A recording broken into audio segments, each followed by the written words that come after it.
HAB 제약에서 4월 10일 정정 공시가 나왔습니다. 베리스모 관련해서 뭔가 바뀌었나 했는데 납입일만 변경되었습니다. 4월 12일에서 4월 26일로 변경되었고 나머지 계약은 그대로입니다. 보통 정정 공시가 나오면 뭔가 잘못되었나 싶은데 납입일만 변경된 것이죠. HAB는 취득 예정 일자가 4월 12일로 그대로이고 다른 공시가 나오지 않았습니다. 이를 통해 아마도 HAB는 예정대로 지분을 취득한 것으로 보입니다. 만약 납입일이 변경되었다면 HAB 제약처럼 정정 공시가 나왔을 테니까 말이죠. 베리스모는 LG가 20%, LB가 10% 지분을 취득해서 총 HAB 그룹이 30%를 취득하게 됩니다. 첫 스타트 치고는 꽤 괜찮은 지분율입니다. 그리고 향후 지분 투자에 대한 우선적 권리도 보유함으로써 여차하면 지분을 높일 수 있는 방법도 가지고 있습니다. 현재 미중 패권 전쟁이 일어나고 있듯이 최신 기술인 카티 치료제도 미국과 중국이 경쟁하듯이 임상시험을 통해 개발하고 있습니다.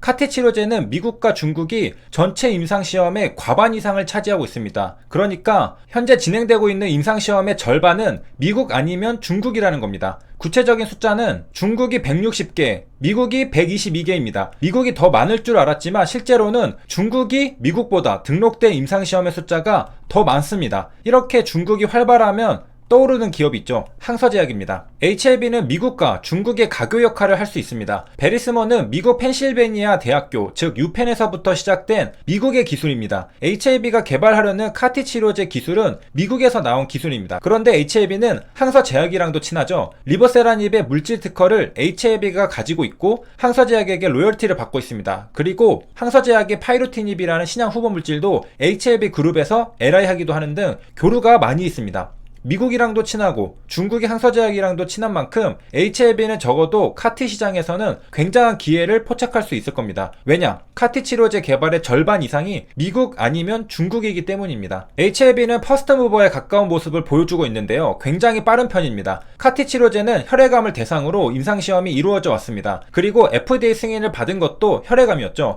그런데 2019년부터 임상시험 동향을 보니 최근에는 고용암에 관한 연구가 활발히 일어나고 있다고 합니다. 그러니까 혈액암은 효능을 확인하고 시판되어 나왔으니까 다음 단계는 고용암이라는 것입니다. HAB 공지사항을 보면 베리스모는 혈액암을 넘어 고용암까지도 치료 가능한 진보된 기술을 가지고 있습니다. 만약 HAB가 베리스모를 통해 혈액암 치료제를 개발해 보겠습니다 하면 식상했겠지만 분명 공지사항에서도 밑줄과 볼드체를 통해 밝히고 있듯이 고용암을 치료할 가능성을 언급하고 있습니다.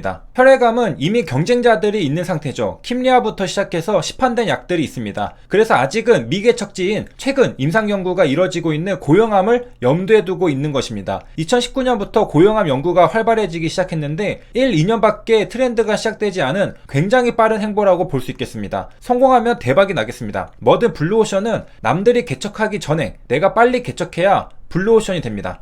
남들이 전부 해먹고 소식이 다 퍼지고 나서 솔깃해서 뛰어들면 이미 끝난 시장이죠. 이게 될까 안 될까 긴가민가 할 때 리스크를 안고 뛰어들어야 먹을 게 있습니다. 우리가 흔히 카티 치료제라고 하면 비세포 표면에 존재하는 CD19 단백질을 타겟합니다. 현재 출시된 킴리아를 비롯한 신약들도 모두 CD19 단백질을 타겟합니다. 2019년 기준으로 개발 현황을 보면 단일 항원 타겟으로 CD19을 굉장히 많이 노리고 있습니다. 146건이죠. 그만큼 효능이 입증되었기 때문에 CD19에 집중하는 것으로 볼 수 있습니다. CD19을 타겟하는 대표적인 카티 치료제가 바로 킴리아입니다. 킴리아의 위력을 한 번 더 보자면 비세포 혈액암에 대하여 83%의 완전 간해를 보입니다. 83%의 DCR이 아니라 ORR도 아니라 83%의 완전 간해입니다. 놀랐습니다. 그리고 세계에서 두 번째 판매 허가가 된 카티 치료제는 예스카타입니다. 역시 CD19을 타겟하는데요. 51%의 완전 간해율을 보였습니다. 보통 여기까지 두 개의 신약이 출시된 것만 알고 계실 수도 있는데요. 2020년 7월에 세 번째 카티 치료제가 또 미국 FDA 허가를 받았습니다. 테카터스는 62%의 완전 관해율을 보였습니다. 2020년 7월이면 굉장히 최근인데요. 이렇듯 카티 치료제는 현재까지 출시된 약이 몇 개 없습니다.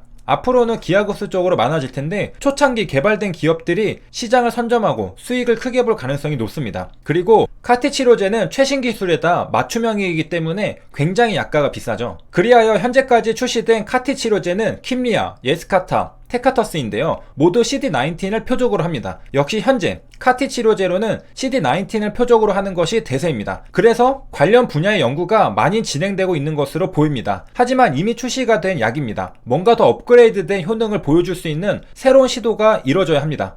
그런 관점에서 베리스모의 카티 치료제는 KIR 카 치료제입니다. 기존의 카티 치료제보다 뭔가 더 업그레이드 되었습니다. 물론 효능이 좋은지는 개념 증명이 이루어져야겠지만 우리가 믿어볼 수 있는 건 이 연구를 진행하는 연구원들이 노바티스의 킴리아를 개발했던 개발자들이라는 사실입니다. 그리고 그 뒤에는 유펜 대학이 지원 사격을 해주고요. 세계 최초로 카티 치료제를 개발해내는데 성공한 만큼 KIR 카도 해낼 가능성이 일반인보다는 훨씬 높지 않을까 생각할 수 있는 겁니다. 카티 치료제가 탄생한 곳의 자원을 이용해 신약 개발을 하는 것이니 믿음이 가죠. 카티 치료제는 체세포 치료제랑 유전자 치료제에 대한 정의 모두에 해당됩니다.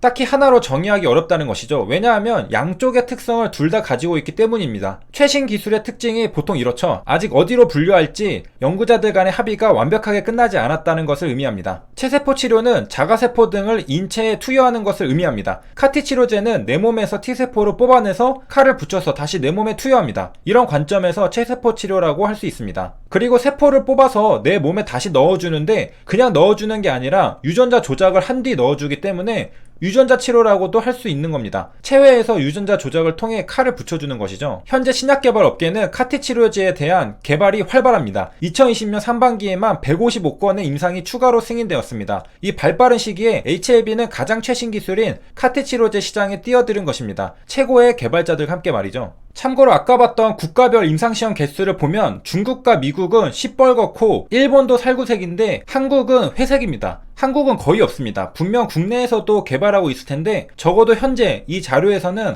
코리아라는 단어를 찾아볼 수가 없습니다. 이 데이터는 클리니컬 트라이얼스에 있는 임상시험의 개수입니다. 그런데 HLB는 베리스모를 통해 이제 개발을 하려고 하니까 국내 신약 개발 기업 입장에서 볼 때도 빠르면서도 과감한 도전이라고 볼 수 있겠습니다. 도전을 하면 깨질 염려도 있겠지만 도전하지 않으면 성공도 없습니다. 미래를 알기는 어렵기 때문에 전망을 잘 믿지는 않지만 카티 치료제는 향후 11년간 연평균 성장률 약 54%로 급격히 성장할 전망이라고 합니다. 2년만 지나도 2배 이상 성장하는 시장입니다. 굉장히 빠르게 증가하는 것을 볼 수 있습니다. 꿈의 신약이라고 불릴 만큼 압도적인 효능을 보여주는 카티 치료제이지만 부작용이 없는 것은 아닙니다. 대표적인 부작용이 사이토카인 방출 증후군입니다. 영어로 CRS라고 하는데요. 앞으로 차세대 카티 치료제들이 해결해야 할 부작용이라고 보면 되겠습니다. 미국 FDA 허가를 받은 세계 카티 치료제 킴리아, 예스카타, 테카터스도 사용 설명서에 CRS에 대한 경고문이 삽입되어 있습니다. 모두 CD19을 타겟하는 만큼 비슷한 부작용을 가지고 있는 것이죠. 세 줄 요약입니다. HLB 그룹에서 HLB와 HLB 제약이 베리스모에 투자했습니다. 4월 26일이 LG 나비빌입니다. 나비빌 완료되면 HLB 그룹은 최종적으로 30% 지분을 확보하게 됩니다. 카티 시장은 굉장히 발빠르게 연구가 활발히 진행되고 있는데 미국과 중국이 임상시험의 과반 이상을 차지합니다. HLB는 미국과도 친하고 중국과도 친하기 때문에 기회가 많습니다. 현재까지 세 번째 카티 치료제가 출시되었는데요. 앞으로도 점점 많아질 텐데 HLB는 베리스모를 통해 아주 초창기에 카티 치료제에 뛰어들었습니다.